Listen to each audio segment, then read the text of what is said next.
Chris Carlin, Ray Lucas outside the Rutgers locker room following the 31-6 win over Tulane. Scarlet Knights improved now to 4-1 on the season.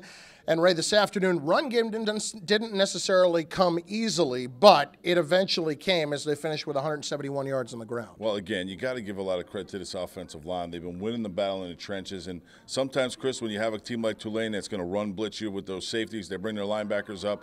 It was tough sledding to go, but again, offensive line won that battle, and they ended up with some good yardage. And it opened up opportunities for Gary Nova and Leonte Carew. Nova with a 4-touchdown game. Leonte Carew well over 100 yards again and 3 touchdown catches. Well, again, when you run the ball as effectively as the offense did today, Gary Nova did a great job of hiding the football and coming out on those rolling around, pulling out of the pocket plays. Leonte Carew, 7 catches, $140, 3 touchdowns.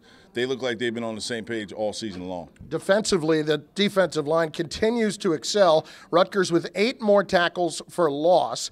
That brings the total to 37 for the year in 5 games. Well, again, and when you look at this defense, the strength is the defensive line, and they did a great job of getting pressure on the quarterback, actually knocked the starter out and had to bring in their second quarterback, Powell. But again, when you talk about this defensive line, it's not just run blitzing or blitzing to get to the quarterback. They're doing it up front at a very good and alarming rate. And when you look at what Rutgers was able to do today, they were thoroughly in control of this football game throughout. There was little doubt as to what the result was going to be. Well, you know what? Today I wanted to see the Rutgers football teams actually step on their throat in the second quarter. They always start fast. Their highest scoring quarter is the second quarter, but you got to see teams finish. And in this day and age, if you can't finish, Chris, it becomes a problem. And today, Rutgers did step on the throat of Tulane and put them away early. Non-conference schedule is now done, headed into the thick of the Big Ten schedule, especially this 4-game stretch coming up, beginning with Michigan next week.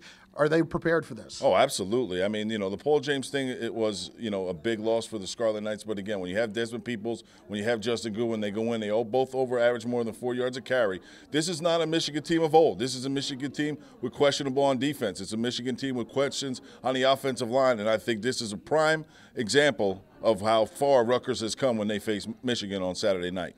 By the way, Gary Nova now the all-time touchdown pass leader, passed Mike Teal today with those 4 touchdowns, so congratulations to Gary Nova. Rutgers finishes the non-conference schedule undefeated for the first time in 5 years. For Ray Lucas, I'm Chris Carlin outside the Rutgers locker room, right here on ScarletKnights.com.